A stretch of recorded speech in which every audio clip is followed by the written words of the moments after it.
মামা কই যাবেন? উঠেন। ধানমন্ডি কত? আরে না, এখান থেকে যাবো না, চলো অন্য রিক্সায় যাই। অন্য রিক্সায় কেন? এই রিক্সায় কি সমস্যা? এখান থেকে রিক্সাওয়ালারা ভাড়া বেশি চায়, হেঁটে গিয়ে সামনে থেকে নেই, ভাড়া কম পাবো। মামা আপনারা খুশি হয়ে যা দিবেন এটাই সই। উঠেন। আরে তুমি জানো না, ওরা এই কথা বলে, পরে রিক্সা থেকে নামার সময় কাহিনী শুরু করে দেয়। তুমি তো কাহিনী করতেছো। একটু আগে বাসের হেল্পারে দেখে গেলে বাসে উঠবা না, এখন আবার রিক্সাও তোমার সমস্যা। সব জায়গায় গেলে তোমার সমস্যা আর সমস্যা। আমার পা ব্যথা হয়ে গেছে, আমি হাঁটতে পারবো না, আমি রিক্সায় যাবো। ওঠো হ্যাঁ মামা, আমিও এটাই কইতাছি, এই জায়গায় অন্য কোনো রিক্সা পাইবেন না। উঠেন।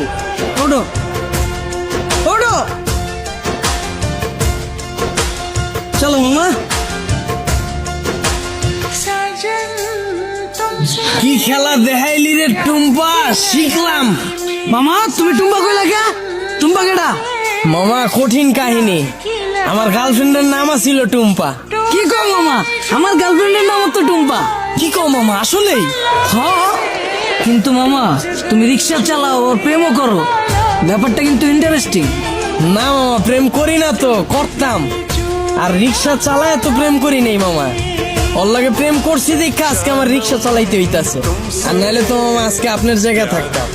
আরে টুম্পা, তোর লাগে প্রেম কইরা আজকে আমার হাতে হ্যান্ডেল, পায়ে প্যাডেল। কি কও মামা? প্রেম করে মানুষ দেবদাস হয়ে যায় শুনছি, কিন্তু প্রেমের লাগে মানুষ রিক্সা চালায় এটা প্রথম শুনলাম।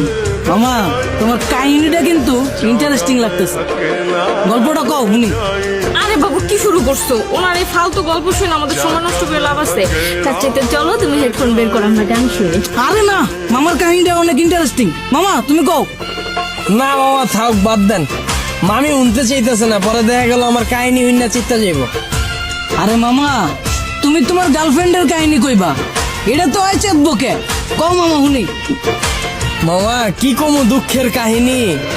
ও একটা জিনিস আছিল মামা, খালি চুস্ত। চুস্ত মানে? পুরা কাহিনী কই মামা, শুনেন তাইলে সেনা বুঝবেন। ওর মায়ায় বইরা মামা একটা চাকরি করতাম, ওই চাকরিটাও গেছে গা। পরে আর কি করার, বন্ধু বান্ধবের টাকা ধার লয়ে ওর লগে দেখা করতাম। মাসের ভিতরে 15 দিনে দেখা করতাম মামা, 15,000 চুইসা লাইতো। কেমনে মামা? মামা হয়তো মাইয়া ছিল না মামা, হয়তো পিশাচা ছিল। রক্তের মতো টাকা খালি চুইসা খায়া ফেলাইতো। তাও মামা মনেরে বুঝ দিতে পারতাম, যদি মামা দইরা রাখতে পারতাম। মামা গার্লফ্রেন্ড গেছে কে কেমনে? মামা আমার চাকরি তো চুষেই দিছে।